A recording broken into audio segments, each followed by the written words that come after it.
Buenos días, doctor. Lo saluda la alumna Gabriela Baglietto, integrante del grupo 6. En el presente caso vamos a realizar la sustentación de nuestro trabajo de investigación que versa acerca de la investigación penal preparatoria. La investigación penal preparatoria encuentra su sustento dentro de un sistema procesal que ha sufrido diversos cambios desde su creación en Grecia hasta su aplicación en nuestro actual Código Procesal Penal, siendo sus rasgos más marcados los relacionados con la igualdad funcional de las partes, las garantías que envuelven la función del juez con respecto al fallo y la presencia y solución de conflictos en materia penal. De igual manera, actualmente contamos con un sistema acusatorio con tendencia adversarial debido a la calidad en la actuación de las partes y a nuestra actividad procesal. La investigación penal preparatoria dentro de un proceso penal ordinario, lo que busca básicamente, en compatibilidad con los principios constitucionales, es la individualización del autor, encontrar a los partícipes del hecho delictivo, identificar a la víctima y de igual manera las circunstancias precedentes y posteriores a la realización de un hecho delictivo. Esta finalidad se acopla con los presupuestos con los que cuenta el Ministerio Público para determinar si va a realizarse o no una acusación, al igual que permitir al imputado preparar su defensa mediante el derecho de contradicción y, si fuese el caso de que se presente alguna arbitrariedad por parte del Ministerio Público, lo que pueden hacer los investigados es recurrir a un juez para que se realice la garantía de sus derechos. La reserva, la participación de la defensa del imputado, la investigación que conduce el Ministerio Público, los plazos a los que se tiene que estar sujeto para las actuaciones, así como la función de control con la que cuenta el juez, son las que hacen que en esta etapa del proceso se requiera de mayor cantidad de elementos de convicción, así como de cargo y descargo. En cuanto a las funciones de los actores del proceso penal, las funciones con las que cuenta el Ministerio Público, que trata básicamente de la dirección de la investigación, así como de las medidas limitativas o restrictivas de derecho, al igual que el fiscal, que actúa en representación del Ministerio Público, la PNP, que actúa por encargo del fiscal, y el Poder Judicial, que es el que básicamente autoriza la constitución de las partes y garantiza los derechos en el proceso mediante un juez. Articuladas todas ellas le dan forma a la investigación, haciendo que en esta etapa del proceso, la cual se realiza en prima facie, sea la esencial para determinar o no una acusación. Y de esta manera, iniciada la acusación, podemos darle inicio a un proceso penal. Ah, en mi caso me toca exponer sobre qué son las diligencias preliminares. Podemos comenzar diciendo que son aquellas acciones que realiza la Policía Nacional o el Ministerio Público tan pronto toman conocimiento de la sospecha de la comisión de un hecho que puede referirse a los caracteres del delito, tal como lo establece el artículo 330 del nuevo Código Procesal Penal. ¿Qué no quiere decir esto? ¿Que la policía o el ministerio pueden investigar por su parte? No. Nos quiere decir que tenemos que ver un trabajo en conjunto entre esas dos instituciones que ayuden a llegar a la realidad del hecho, ¿no? Posiblemente fue un hecho punible, ¿no? Ilegal en contra de la ley, posiblemente no. Por eso tiene que haber unas diligencias preliminares. Por otra parte, ¿cuál es el fin de las diligencias preliminares? Investigar, tal como le dije hace un momento, si hubo actos en contra de la ley penal, investigar su delictuosidad y su objeto material. Además de esto, una vez que el titular del Ministerio Público tome conocimiento, realizará las acciones que crea conveniente para llegar a la realidad de los hechos. O sea, utilizar peritos especializados, depende de cada situación. Si es una fábrica, utilizar ingenieros químicos, posiblemente depende del rubro de la fábrica. Si es en un hospital, posiblemente utilizar hasta los mismos médicos de ahí, ¿no? Ayudarse ¿cómo decirlo? Ayudarse de las cámaras, ayudarse de comentarios que puedan haber por ahí. Todo sirve en realidad. Y de ahí eso va a permitir que llegue a una conclusión. Y además, tal como podemos ver también, si la persona afectada, entre comillas, de las diligencias preliminares, ve que no se ha dado cumplimiento, por decir, de disposiciones como conocer los cargos por los cuales están formulados en su contra, ¿no? A designar a la persona o institución en la que debe comunicarse su detención, o sea, si no dejan comunicarse con alguien, su abogado, familiar, que sepan que le están deteniendo, posiblemente si no dejan asistir, posiblemente si no lo dejan ser asistido por un abogado, ¿no? Esas cosas, el- la persona puede invocar al juez que ve la tutela ahí en esos casos, ¿no? A la tutela, ¿cómo decirlo? Acudir en vía de tutela al juez de la investigación preparatoria para que subsane la omisión y de las medidas correspondientes, tal como le dice el código, nuevo Código Procesal Penal, el inciso 4 del artículo 71. Por otro lado, vamos a ver cuál es el plazo de las diligencias preliminares. Tal como ve en el artículo 334, inciso 2, concordancia con el artículo 3 del nuevo Código Procesal Penal, el plazo de las diligencias preliminares tienen que ser mayores de 60 días, a excepción que se produzca la detención de una persona. Esto puede ser que el fiscal podrá determinar un plazo para ellos, ya que son casos, como decirlo, especiales, excepcionales, que pueden requerir cierto conocimiento mayor del delito común, robo, ¿no? Puede ser. Para esos casos, para una diligencia preliminar, el fiscal puede determinar, caso que se robe, no sé, una furgoneta con 3 millones de dólares que iba para el banco, no sé, Benito, para el banco de Benito. Ahí, o sea, obviamente había una preparación, había un seguimiento anterior para la furgoneta, en qué tiempo, y se va a necesitar mayor conocimiento. No que un robo que sea en la esquina, la vuelta de tu casa, que es, entre comillas, no debería serlo, ¿no? Y básicamente eso es todo lo que conviene en diligencias preliminares. Investigación preparatoria formalizada. El proceso penal común se encuentra regulado en el libro tercero del Código Procesal Penal, de lo cual se compone en 3 etapas.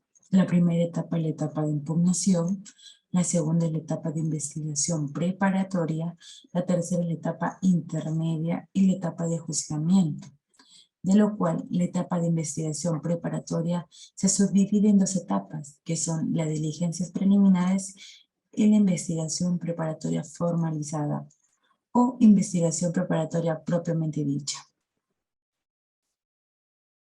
Asimismo, se puede afirmar que la investigación preparatoria formalizada se encuentra ubicada después de las diligencias preliminares y antes de la etapa intermedia. En cuanto a la ubicación legal y su marco normativo, se encuentra en el libro tercero del Código Procesal Penal, que concreta los títulos 1, 3, 4 y 5.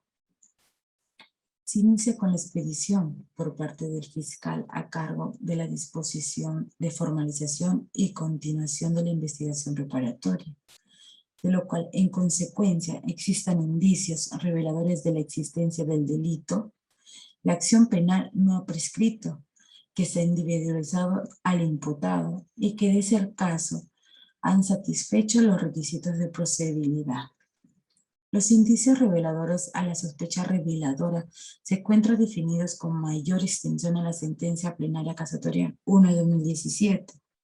Asimismo, se puede definir como el grado de intermedio de sospecha.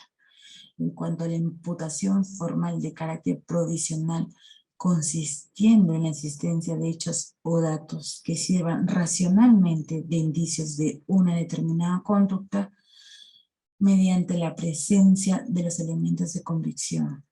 En cuanto a la forma, la disposición menciona la continuación de la investigación preparatoria. La ley exige que el fiscal consigne de manera clara los hechos, la tipificación o las tipificaciones alternativas del hecho investigado. Las razones de la calificación jurídica y que indique las diligencias que deben de practicarse a fin de esclarecer los hechos.